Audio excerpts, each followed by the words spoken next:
Adiala jail में मौजूद इमरान खान के खिलाफ एक और केस का फैसला महफूज। 1 साल से जायद अडियाला जेल में 190 मिलियन पाउंड केस की समाअत हुई और अब इमरान खान और बुशरा बीबी के खिलाफ चलने वाले मुकदमे का फैसला 23 दिसंबर को सुनाया जाएगा। क्या इमरान खान को एक और सजा होने वाली है या वो इस केस से बरी हो जाएंगे? जियो के प्रोग्राम आज शाहजेब खानजादा में एंकर शाहजेब खानजादा ने तफसील बयान कर दी। इमरान खान के खिलाफ सबसे अहम केस का ट्रायल आज पूरे 1 साल बाद मुकम्मल हो गया है। एहतसाब अदालत ने आज तवील समाअत के बाद 190 मिलियन पाउंड केस का फैसला महफूज कर लिया है, जिसे अब 23 दिसंबर को सुनाए जाने का इम्कान है। इस केस में आज से 1 साल पहले नैब ने दिसंबर 2023 में इमरान खान और बुशरा बीबी समेत 8 मुल्जिमान के खिलाफ रेफरेंस दायर किया था। इस स्कैंडल में इमरान खान पर इल्जाम है कि बतौर वजीर आजम उन्होंने अलकादिर ट्रस्ट के लिए रिश्वत में 458 किनाल जमीन और करोड़ों के अतियात हासिल करने के बदले में प्रॉपर्टी टाइकून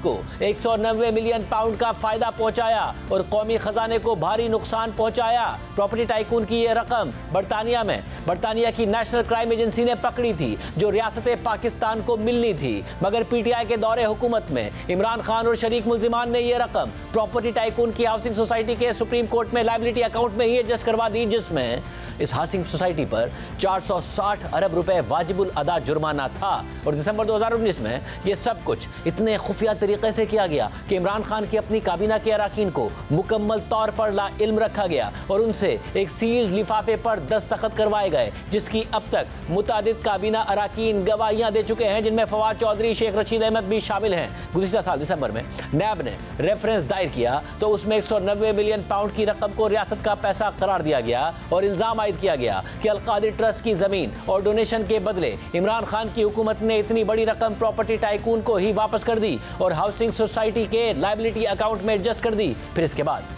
27 फरवरी 2024 को इमरान खान और बुशरा बीबी पर फर्दे जुर्म आयद हुई और फिर अडियाला जेल में ही ट्रायल चलता रहा, जिसमें यह नजर आया कि इमरान खान के दीगर केसेस जिनमें उनको सजाएं सुनाई गई थी, उनके बरक्स इस केस में जल्दबाजी नहीं दिखाई गई। इमरान खान और बुशरा बीबी को दिफा का मौका दिया गया। प्रोसिक्यूशन के 35 गवाहों के बयान रिकॉर्ड किए गए, जिन पर इमरान खान और बुशरा बीबी के वकला ने जिरह की और आखिरी गवाह पर जिरह में तो 37 समातें और 3 महीने लग गए। फिर मुल्जिमान के 342 के बयानात रिकॉर्ड किए गए और फिर कल नैब के वकील ने हतमी दलाइल मुकम्मल कर लिए, जिसके बाद आज इमरान खान और बुशरा बीबी के वकला ने दलाइल मुकम्मल कर लिए और गैर मामूली तवील समाअत के बाद अदालत ने फैसला महफूज कर लिया, जिसे अब 23 दिसंबर को सुनाए जाने का इम्कान है। जियो के रिपोर्टर शब्बीर डार ने अडियाला जेल के बाहर से बताया कि समाअत के दौरान इमरान खान के क्या जज्बात थे। आज जो समाअत अडियाला जेल में हुई है, जो प्रोसीडिंग्स हुई हैं, बड़ी तवील हुई हैं। 6 से 7 घंटे तक ये प्रोसीडिंग्स चली हैं। इमरान खान भी कमरा अदालत में मुसलसल प्रोसीडिंग्स के वक्त मौजूद थे, बुशरा बीबी भी मौजूद थी और आज चूँकि इमरान खान के वकला ने इस केस में अपने हतमी दलाइल दिए हैं, बैरिस्टर सलमान सफदर, उस्मान रियाज गिल और ज़हीर अब्बास चौधरी की जानिब से ये दलाइल दिए गए हैं। इमरान खान अपने वकला के हमरा मुसलसल रोस्टम पर मौजूद रहे और कभी कभार वो जब उनके वकला दलाइल दे रहे थे, उस दौरान वो भी दलाइल में शरीक हुए और उन्होंने भी मुतादिद जो है दलाइल दिए अब इस केस के हवाले से। और नैब के जो प्रोसिक्यूटर हैं अमजद परवेज़, उन्होंने भी अपोज़ किया जो दलाइल दिए इमरान खान के वकील बैरिस्टर सलमान सफदर ने। लेकिन मजमूई तौर पर जो सूरत हाल थी आज और कल भी जो प्रोसिक्यूटर थे नैब के अमजद परवेज़, उन्होंने जब दलाइल दिए तो माहौल अच्छा था। आज भी कमरा अदालत में जितनी भी प्रोसीडिंग्स हुई हैं, जो दलाइल हुए हैं, वो मुशावरत से हुए हैं और सलमान सफदर ने बल्कि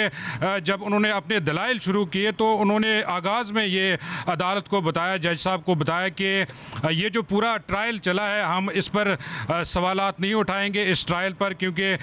इसमें जितनी भी शहादतें पेश की गई या जो भी इल्तिवा हमारी वजह से हुआ इस केस में, लेकिन जब ये केस फैसले के बाद आला अदलिया में जाएगा, हम वहाँ पर भी इस ट्रायल से मुतल्लिक सवालात नहीं उठाएंगे। हम वहाँ पर सिर्फ जो है मेरिट्स पे बात करेंगे, क्योंकि बाकी केसेस में उन्होंने आला अदलिया से इस्लामाबाद हाई कोर्ट में कई मरतबा साइफर केस को भी रिमांड बैक करवाया। इसी तरह तोशा खाना केस के हवाले से भी सवालात उठे, लेकिन इस केस के हवाले से बैरिस्टर सलमान सफदर ने आज अदालत में बताया कि हम इस केस पर कोई जो है सवाल, इस ट्रायल केस से मुतल्लिक कोई सवाल नहीं उठाएगा। बल्कि इमरान खान ने 2-3 मरतबा इस केस के हवाले से खुद भी जो एहतसाब अदालत के जज हैं नासिर जावेद राना, उन पर जो है एतमाद का इजहार किया। एंकर शाहजेब खानजादा ने सवाल किया कि हुकूमत से मुज़ाकरात के हवाले से इमरान खान की क्या पोजीशन है, तो उस पर जियो के रिपोर्टर ने बताया कि इमरान खान ने इतवार तक मुज़ाकरात का वक्त दे दिया। क्या इमरान खान साहब ने आज बात की साफियों से, कुछ बताया सिविल नाफरमानी के हवाले से? क्योंकि पहले जनवरी तक की बात हो रही थी, अब उनके वकील कह रहे हैं इतवार की उन्होंने डेडलाइन दे दी है। जी हाँ, इमरान खान ने सिविल नाफरमानी के हवाले से ये बताया कि अगर हुकूमत के साथ हम जो मुज़ाकराती सिलसिला हम कह रहे हैं कि शुरू किया जाए, अगर हमारे मुतालबात नहीं माने जाते हैं, जो 2 मुतालबात उन्होंने रखे हैं, एक तो जो डी चौक में शहादतें हुई उसके हवाले से जुडिशल कमीशन का वो मुतालबा कर रहे हैं, और दूसरा जो है उनका मुतालबा है कि जो हमारा मैंडेट है उसकी वापसी है। वो इस पे इन 2 मुतालबात पे वो बात करें, लेकिन वो कह रहे हैं कि अगर मुतालबात नहीं माने जाते इतवार तक, तो हम जो है सिविल नाफरमानी की तहरीक का ऐलान करेंगे।